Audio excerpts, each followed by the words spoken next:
Bienvenue dans cette capsule Apprendre l'organisation aux enfants. Alors nous partons toujours d'un constat comme d'habitude.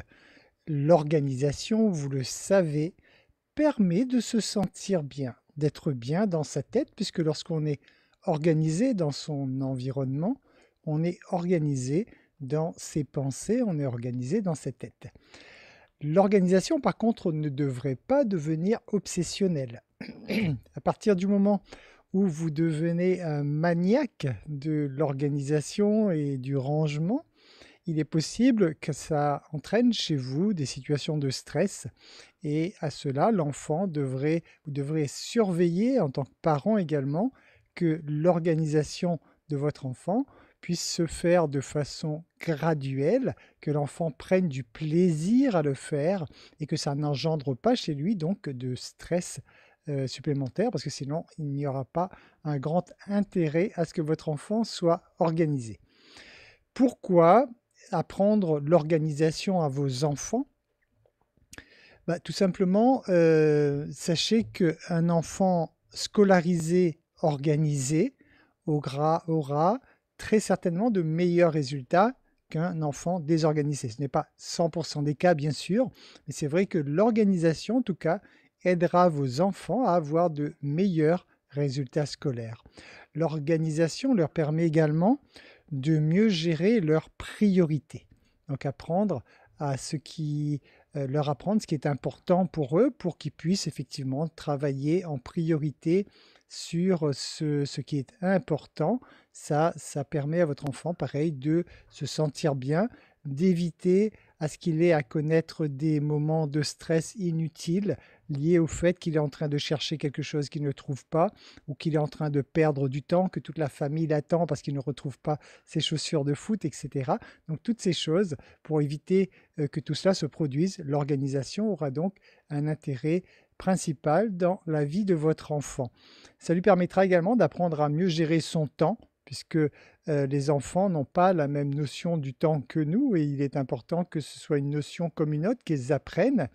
Et en cela, donc, apprendre à s'organiser leur permettra donc d'en faire davantage, de gérer correctement leur temps. Alors, comment faire cela? Comment aider vos enfants à s'organiser? Tout d'abord, en leur apprenant à donner une priorité aux tâches importantes. Si vous avez déjà travaillé sur votre propre organisation, vous savez que vous devez donner la priorité aux tâches non urgentes et importantes. Il en va de même pour vos enfants. Vos enfants doivent apprendre à gérer en priorité donc les tâches non urgentes mais importantes. Donc déjà d'apprendre à prioriser les tâches, c'est important pour votre enfant afin qu'il ne passe pas l'essentiel de son temps à faire des choses inutiles et se retrouver face à des situations qu'il n'aurait pas souhaitées. Comment aider vos enfants à s'organiser? En instaurant des routines quotidiennes. Et une fois de plus, c'est le principe de la routine qui va conditionner votre enfant, qui va faire que des automatismes vont se mettre en place dans son inconscient. Et à ce moment-là, ces automatismes lui serviront d'ailleurs toute sa vie, hein, parce qu'une fois que ces automatismes sont en place, s'il ne fait rien pour les changer en étant adulte, ça va continuer à se perpétuer. Donc il est important que ces automatismes soient mis en place dès l'enfance, et pour cela, il faut installer des petits rituels quotidiens. Donc bien sûr, vous devez commencer par lister ce que vous voulez mettre en place comme rituel, et ensuite vous arranger pour que ce soit fait régulièrement, tous les jours, chaque jour, donc une petite tâche particulière, une petite tâche par exemple pour participer à l'aide générale dans la maison, une petite tâche pour le travail d'école, une petite tâche pour ranger la chambre, une petite tâche pour le linge, etc., etc. Donc toutes ces petites choses, mettre en place des petits rituels qui permettront à vos enfants en tout cas de le faire rapidement de façon automatique. Vous pouvez le faire en leur expliquant également comment regrouper certaines tâches. Par exemple, lorsqu'il prend son pyjama le soir, hein, pour aller dormir, bah, d'avoir le réflexe de préparer tout de suite son linge pour le lendemain, par exemple. Ça, c'est une association de tâches qui lui permettra de gagner du temps. Ça ne lui coûtera pas plus cher, c'est juste de l'organisation que vous allez pouvoir instaurer chez lui pour que toutes ces choses se fassent de façon automatique sans qu'il ait à y penser. Leur expliquer la gestion du temps, bien sûr, hein, puisque je vous l'ai dit, hein, le temps n'est pas perçu pareil pour un enfant et pour un adulte. Donc il faut que l'enfant comprenne en fait que dans une journée de 24 heures, il n'y a pas suffisamment de temps pour faire tout ce qu'il voudrait faire. Donc ça, il faut qu'il en soit conscient. Il ne peut pas s'occuper par exemple de ses devoirs, il ne peut pas aller s'amuser à l'extérieur, il ne peut pas participer aux anniversaires de 5 ou 6 copains dans la même journée, etc. Ce n'est pas possible et ça, ce sont des choses que vous devez apprendre gentiment à vos enfants pour qu'ils aient cette notion que le temps est limité et qu'ils doivent s'organiser justement pour gérer le laps de temps qui leur est disponible dans une journée. En faisant cela, ils apprendront également à faire des choix et à refuser également. Donc, c'est-à-dire que lorsqu'il sera nécessaire de dire non, par exemple à une invitation, et ben, ils apprendront à le faire déjà. Donc, ils apprendront à dire non lorsque c'est nécessaire. Ils apprendront surtout également à faire des choix. Et ça, c'est essentiel qu'ils puissent apprendre à faire des choix très jeunes, très vite dans la vie, afin qu'ils puissent assumer leurs propres responsabilités.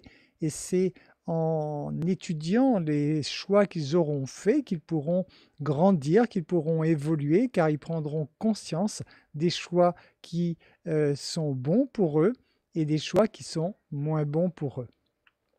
Aidez-les également à faire une liste de leurs tâches, hein, donc une checklist, hein, tout simplement, et en classant donc cette liste par priorité. Donc ils apprennent à faire cette liste en disant voilà, tous les jours je dois faire ceci, ceci, ceci, et hop, placer donc cette liste par ordre de priorité pour eux. Apprenez également à vos enfants à terminer une tâche commencée. Alors ça, c'est un très bel apprentissage pour éviter la procrastination lorsqu'ils seront adultes. Aidez-les vraiment à ce qu'ils n'entament pas une nouvelle tâche si la tâche en cours n'est pas terminée. C'est une très bonne habitude. Toutes ces habitudes, en fait, lorsque vous les mettez en place très tôt, très jeune dans la vie de l'enfant, ça va être facile à intégrer pour l'enfant et ça va être solide parce qu'il va bénéficier de ces bienfaits après pour la vie entière. Il est évident que plus vous attendrez pour le faire et plus son inconscient ou son subconscient sera formaté à d'autres croyances ou à d'autres règles et il va être alors plus compliqué pour votre enfant de changer ses habitudes. Lorsqu'ils font leurs devoirs, apprenez-le également à commencer par ce qu'il y a de plus difficile, le plus compliqué d'abord, donc la matière qui est la moins évidente à faire, parce qu'à ce moment-là, ils ont un pouvoir de concentration qui est au maximum lorsqu'ils commencent. Ils entament les devoirs, alors que sur la fin, avec la fatigue, ça va être moins évident. Donc ils commencent déjà toujours par ce qu'ils aiment le moins, par le plus difficile. Éventuellement, pour garder leur motivation, après, vous pouvez alterner. Donc, une tâche, un devoir difficile, un facile, un difficile, un facile. Mais commencez toujours par un difficile, histoire que ce soit classé. Pour reprendre le terme de l'écrivain, avaler le crapaud tout de suite. Hein. Donc, faites faire à vos enfants ce qu'ils n'aiment pas d'abord en priorité pour qu'après, ils puissent se sentir bien pour la suite.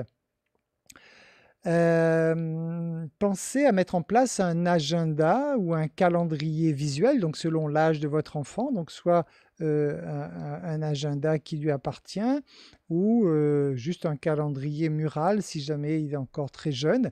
Et à ce moment-là, il pourrait coller des vignettes, donc s'il ne sait pas encore écrire ou des choses comme ça, juste coller des vignettes à l'intérieur de l'agenda ou sur le calendrier. Ça permet déjà à votre enfant d'organiser ses pensées, de se structurer, et tout en le faisant avec des moyens qui sont à sa portée, qui l'intéressent aussi. Donc de coller ou décoller des choses, c'est plus sympathique que de devoir écrire ou cocher si jamais il n'est pas encore à l'aise avec l'écriture. Apprenez également à vos enfants à ranger les choses au même endroit, donc qu'ils ne bougent pas, par exemple ses affaires de sport ou son linge du week-end ou autre, que tout soit toujours au même endroit pour qu'ils puissent y accéder facilement, qu'il n'ait pas à chercher, qu'il n'ait pas à mettre en l'air tout son linge pour trouver ce qu'il cherche. Et donc juste ces petites habitudes journalières sont très intéressantes pour que l'enfant s'habitue à être structuré dans son esprit, à être organisé dans sa vie.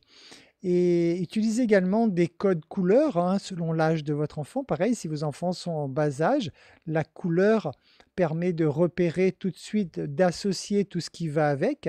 Donc une fois de plus, peut-être une couleur pour tout ce qui est détente, jeu, une couleur pour tout ce qui est travail d'école, une couleur pour voilà, les différentes activités qu'il aurait à faire dans sa journée ou sa semaine. Donc le code couleur permet tout de suite d'avoir une identification claire de ce qu'il recherche et ça permettra donc facilement à votre enfant de s'y retrouver et de se sentir bien dans sa tête.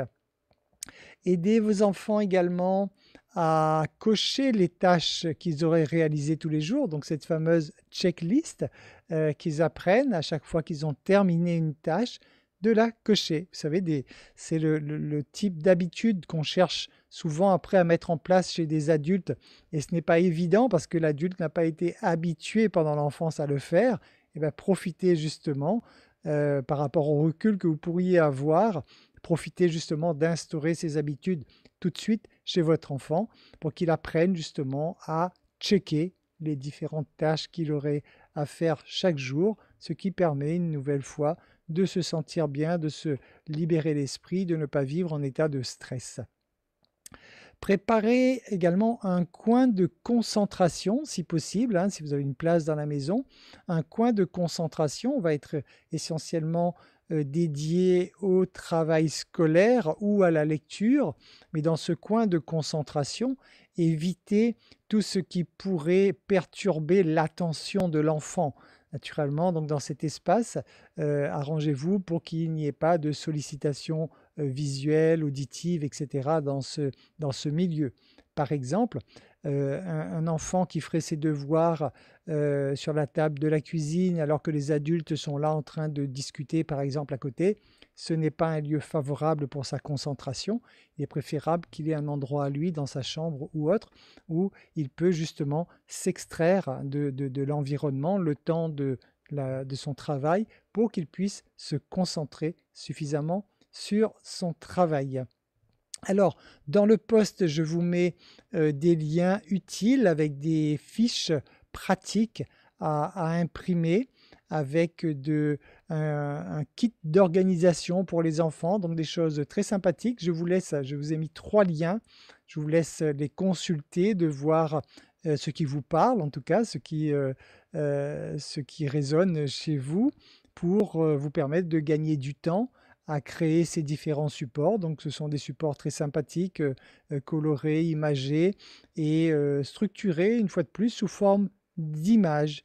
Je vous rappelle toujours que votre inconscient, donc l'inconscient de votre enfant également, fonctionne sous forme d'images. Plus il est possible d'imager ce que l'enfant doit retenir, plus il sera facile à lui de le faire. Les cartes mentales, par exemple, sont des supports qui sont utilisés par les enfants très tôt parce que ça permet effectivement à l'enfant de structurer ses pensées sous la forme donc d'un graphique, ce qui est beaucoup plus facile à assimiler, plus facile à retenir pour l'inconscient qui fonctionne sous forme d'images ou de symboles. Petite habitude, mettez-vous à la hauteur de vos enfants en fait, hein, lorsque vous êtes avec vos enfants, mettez-vous à leur hauteur pour avoir en fait le même point de vue, le même point d'observation que vos enfants. il est clair que si, en tant qu'adulte, vous vous dites: «Mais pourquoi votre enfant, il n'a pas retiré le verre», par exemple, qui est au milieu de la table? Placez-vous un instant à sa hauteur et peut-être que vous comprendrez que ce verre est, pratiquement inaccessible pour lui et il vous sera alors plus facile de le comprendre et de trouver des solutions pour qu'il puisse, la fois prochaine, mener à terme sa mission, quotidienne, par exemple. Les rituels également permettent à vos enfants de se sentir sécurisés. Donc, la mise en place de rituels quotidiens, ces petites tâches à faire tous les jours, permettent vraiment à vos enfants de se sentir en sécurité parce que tout ce qui est rituel, met en place donc des habitudes et lorsqu'on instaure des habitudes, il y a des automatismes qui se mettent en place et ça sécurise donc vos enfants.